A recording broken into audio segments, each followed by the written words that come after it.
Picture yourself stepping into the Ashmolean Museum in Oxford, England. The air is cool. Somewhere above you, fluorescent lights buzz like distant insects. Glass vitrines stretch down the corridor, each one a sealed window into worlds that no longer breathe. Your shoes whisper against polished stone. You drift past broken bowls and bronze blades, past stone slabs stamped with tiny wedge marks, more like claw prints than language.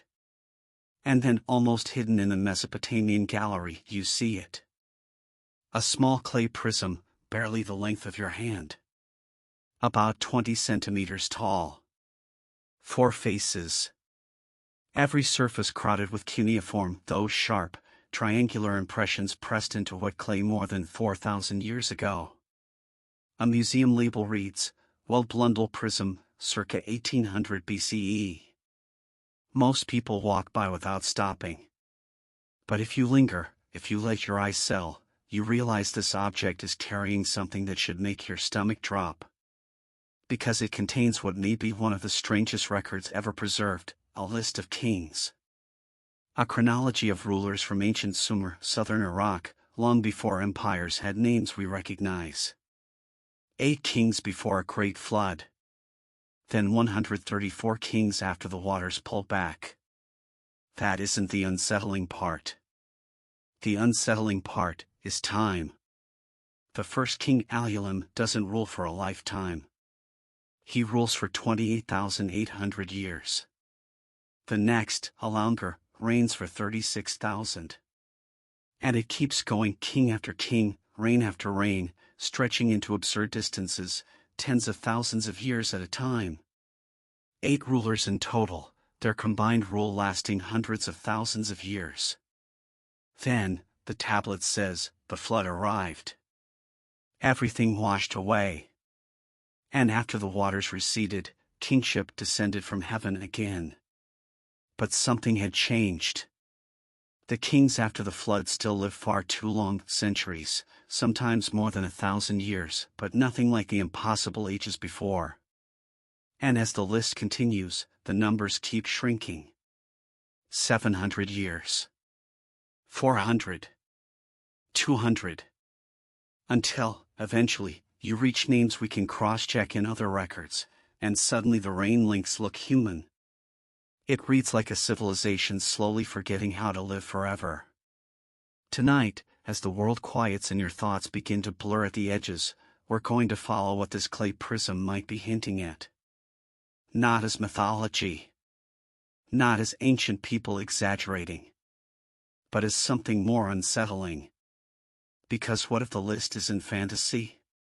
What if it's a compressed memory of something real, civilizations rising and collapsing long before Sumer, each cycle leaving only fragments behind? Close your eyes if you want. You don't have to hold every detail.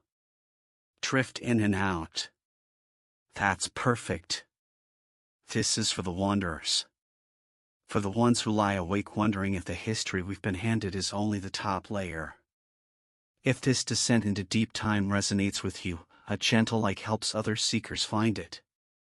And I'm curious, where in the world are you tonight? What hour is it as you begin to fall towards sleep? Tell me in the comments. Now, let's step into the archive. Into dust. Into the oldest question we keep trying not to ask. What came before? The clay feels cold beneath your fingertips, imagine it. A Sumerian tablet. Mud turned to memory. Somewhere, a scribe pressed each wedge with intention, not casually, not for bookkeeping, but with the quiet seriousness of ritual. This wasn't just a list. It was sacred chronology. The Sumerians appeared in southern Mesopotamia around 4500 BCE, between the Tigris and Euphrates. They raised the earliest cities we can name: Eridu, Uruk. They developed irrigation systems, built temples, refined metallurgy, shaped early mathematics, and carved the first known writing into the world. Even our hours, minutes, and seconds still echo their base 60 thinking. By every archaeological measure, they look like the dawn of civilization. But the Sumerians insisted they were not the beginning. The king list begins with a line so simple it almost slips past you. After kingship descended from heaven, the kingship was an Eridu. Not invented. Not created. Descended. As if it arrived from somewhere else. Eridu itself, often called the oldest city in Sumer, maybe one of the oldest on earth, was excavated with temples stacked like layers of repeating devotion. 17 of them, one built directly atop the ruins of the last, maintaining the same sacred orientation, as if following a blueprint older than any one generation. And beneath those temples, beneath the earliest foundations, archaeologists found a clean layer of river silt, flood sediment, thick in places. The signature of a massive inundation. And below that? Evidence of people living there before the flood. Older pottery. Different styles. A separate chapter under the silt like a book sealed shut. Leonard Woolley, excavating UR in the early 20th century, found flood deposits too at multiple sites across Mesopotamia. Not everywhere, but enough to raise a chilling possibility. There was a time before, then a flood, then a time after. And the prism, the king list, seems to suggest the before was not a small thing. Those 8 pre-flood rulers, those impossible reigns, what if we're reading them wrong? Modern scholars often treat the long numbers as myth, symbolic, sacred, impossible. And if we insist those figures describe individual human lifetimes, they are impossible. No body survives 30,000 years. Cells break down. Time wins. But what if those numbers aren't describing one man living forever? What if they're describing something else entirely? Dynasties. Epochs. Whole cycles of civilization folded into the name of a single archetypal king. We do this even now. We say the Victorian era as if one person shaped an entire age. We talk about the Renaissance like it was a single moment, even though it spanned lifetimes and continents. We compress time into symbols. Ancient cultures did it instinctively. For them, kings weren't only political figures. They were cosmic markers. Anchors around which ages turned. So when a Sumerian scribe carved that Alulim ruled for 28,800 years, maybe it wasn't a biography. Maybe it meant there was a first age, so long it became sacred, an age we now call Alulim. And then the flood came. Not just water, maybe a reset. A breaking. A severing. And afterwards, everything begins again, smaller. You know what's strange? This pattern, long ages, catastrophe, shorter ages, doesn't live only in Sumer. It appears elsewhere. Far away. In cultures that shouldn't share a script. So let's leave Mesopotamia for a moment. Travel east, to ancient India. There, in Hindu tradition, time is not an arrow. It's a wheel. For great ages, yugas cycle endlessly, Satya, Treta, Dvapara, Kali. Each one shorter than the last. Each one marked by decline, in virtue, in wisdom, in lifespan, in harmony. In the earliest age, humans live longer, closer to the divine. By the later ages, life shrinks. Violence rises. Forgetting spreads. And at the end, destruction comes, and the cycle begins again. Now drift west, to Greece. Hesiod writes of the ages of man, gold, silver, bronze, heroic, iron, each age falling further from the ease of the first. Hesiod places himself in the Iron Age and speaks with a kind of grief, like someone who knows he arrived late. Then north to Scandinavia. The world tree holds everything together until Ragnarok comes, fire, collapse, ruin, and then a renewed world rising afterward. And farther still, to Persia, to Mesoamerica. The Aztecs speak of multiple suns, worlds destroyed one after another. The Maya track time in cycles nested inside cycles, like gears within gears. Across continents, across languages, across oceans. The same story keeps appearing. There were ages before this one. They were greater. They ended. We began again. If you're still with me, wonderful. If you've drifted, that's fine. Let the ideas move through you like water. Like the flood itself. Because here's the question that presses in from the dark. Why would so many traditions preserve the same shape of time, if there wasn't something real inside it?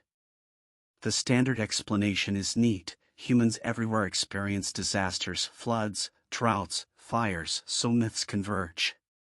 We fear death, we romanticize the past, we imagine golden ages. And yes, some of that is true. But it doesn't fully explain the structure. The precise ratios in the yugas. The exact reign lengths on the king list. The careful chronologies. The names. The math. These aren't just once-upon-a-time stories. They read like something remembered, even if the remembering is distorted by thousands of years of retelling. Not history as we write it now. But history as a civilization carries it when paper burns and cities vanish. Through myth. And the earth itself quietly supports the possibility. At the end of the last ice age, around 12,000 years ago, sea levels rose dramatically. Coastlines where humans could have lived for millennia disappeared under hundreds of feet of water. For people watching it happen, it wouldn't have felt like climate change. It would have felt like the world ending. And here's the uncomfortable gap: humans have been anatomically modern for at least 200,000 years. Behaviorally modern for tens of thousands more. Yet most of what we call civilization is a thin slice, roughly the last 10,000 years. So what fills the rest of the time? The standard narrative says, small bands, simple tools, endless wandering. But what if that isn't the whole picture? What if there were localized complex societies, small, regional, coastal, wiped clean by rising seas, leaving their bones underwater where archaeology rarely reaches? We can't prove it. But there are hints. Göbekli Tepe in Turkey, built around 9600 BCE, with massive carved pillars and deliberate planning, constructed before conventional agriculture should have made such organization possible. Gunung Padang in Indonesia, controversial and debated, with claims of deeper, older layers beneath visible construction. Yonaguni off Japan, underwater stone formations argue over nature or design. None of these are smoking guns. But they are enough to crack the door open. And when that door cracks open, the Sumerian king list starts to feel less like nonsense, and more like a signal. So let's return to it. Take those pre-flood kings seriously, not as individuals, but as ages. Imagine the first era, the Age of Alulem. A founding epic. The first emergence of organized society. Villages becoming towns, towns becoming sacred centers. Then another era, consolidation. Trade networks. Social hierarchy. Early metallurgy. Astronomy as survival. 8 ages, each building higher than the last. And then the flood. A collapse. Climate disruption. War. Disease. Something that breaks continuity. Cities abandoned. Knowledge scattered. But not erased completely. Survivors carry fragments forward, seeds, stories, techniques, half-remembered rules about water and sky. They rebuild. Eridu. Uruk. Sumer. Civilization as we recognize it. But the Sumerians remember, they are not the first. They are heirs. Now, if you follow that thought all the way down, a disturbing possibility appears. We are not the first advanced civilization on Earth. We might not even be the second. Maybe we're the 6th. Or the 10th. Or the 70th. Each cycle rising, peaking, collapsing. Each cycle leaving behind ruins and myths and warnings the next people barely understand. Let your breathing slow. Let the ideas settle like silt on the bottom of dark water. Whether you believe this doesn't matter right now. The only thing that matters is the opening of the question. Now picture the evening air in ancient Nippur around 1900 BCE. A scribal school. An apprentice, maybe 14, hands stained from practice, finally allowed near the master's workspace. The master kneels over fresh clay. This isn't homework. This is sacred copying. He is rewriting the king list exactly, wedge for wedge. No mistakes allowed. You watch the stylus bite the clay, each sign forming like tiny birds landing on wet earth. And you whisper, because sometimes the master tolerates curiosity. Why did the first kings live so long? He doesn't stop carving. Because time was different then, he murmurs. Or because we measure it wrong now. Or because those weren't kings, but ages. Or because the gods breathed closer to the world. 4 answers. All true. None complete. He finally looks up and says, the numbers are sacred. We keep them because they were kept. Their meaning changes, but the figures must not. Then he returns to the clay. The world has ended before, he says quietly. It will end again. Our task is to preserve, so that when it begins again, something remains. The tablet tries. It's fired. It survives for 4,000 years. And now, it sits in Oxford under fluorescent light while strangers walk past without realizing they're passing a warning. Because the question is still hanging there, unspent. What do the numbers really mean? Some scholars say the reigns are symbolic, built from Sumer's base 60 system, chosen for mathematical elegance. Others suggest astronomical coding, great celestial cycles mapped onto royal chronologies. Others propose a simple shift in units, years that were once months or seasons, later misunderstood by scribes. All plausible. But none of them fully explain the pattern. Because after the flood, the reigns don't just change. They steadily shrink. Not randomly. Progressively. Until they match the era we can verify. And that same tapering appears elsewhere, Genesis, where lifespans decline after the flood. Indian tradition, where lifespans decline across the yugas. Different cultures. Same descent. As if they're all describing a world that diminished over time. Now we have to talk about the flood itself. Because it's everywhere. Not just in Mesopotamia. Stories of a world drowned, one family surviving, life beginning again. From Utnapishtim to Noah, from Manu to Deucalion, from China's great flood tamers to indigenous narratives across the Americas and Australia. The academic answer is simple: floods happen, so flood myths happen. But the global repetition is hard to ignore. And there are 2 obvious possibilities. A shared cultural memory of massive sea level rise after the Ice Age. Or independent invention, trauma turned into myth. Both can be true. But there's a third possibility, quieter and colder. What if they're remembering not one flood, but a pattern? What if resets are normal?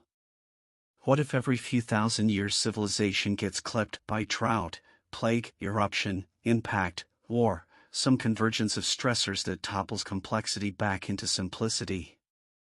And each time, survivors tell the story: we had a world, then it ended, but some of us lived, and we began again. If that's true, then the king list isn't just looking backward. It's looking forward. Not as prophecy. As precedent. And if you let that thought land fully, you start seeing our own moment differently. Because we like to imagine progress as a straight road. But history might be a spiral. Climbing. Falling. Climbing again. And here we are, industrial, digital, global, believing we've finally escaped the cycle. But the Earth remains what it has always been, dynamic, violent on deep timescales, indifferent to our confidence. Supereruptions. Shifting climate. Pandemics. Solar storms. Impacts. Cascading collapse. None of this is certainty. But all of it is possible. And the strangest part is that the ancient world already knew the shape of the story. They carved it into clay. They hid it in myth. They set it in stone alignments and calendars and monuments designed to outlast their own names. So the question isn't only, were the pre-flood kings real? The question is, if a collapse ever comes again, whatever form our flood takes, what will survive us? What will the next civilization find? Plastic and concrete? Or something deliberate? Something meant to be understood across millennia? Because the Sumerians, in their own way, did leave us something. A prism. A list. A pattern. And it ends in a place that feels less like an ending, and more like a door left slightly open. A door waiting for someone to step through and ask the next forbidden question. If kingship descended once before, from where did it descend, and what exactly was already here when it arrived?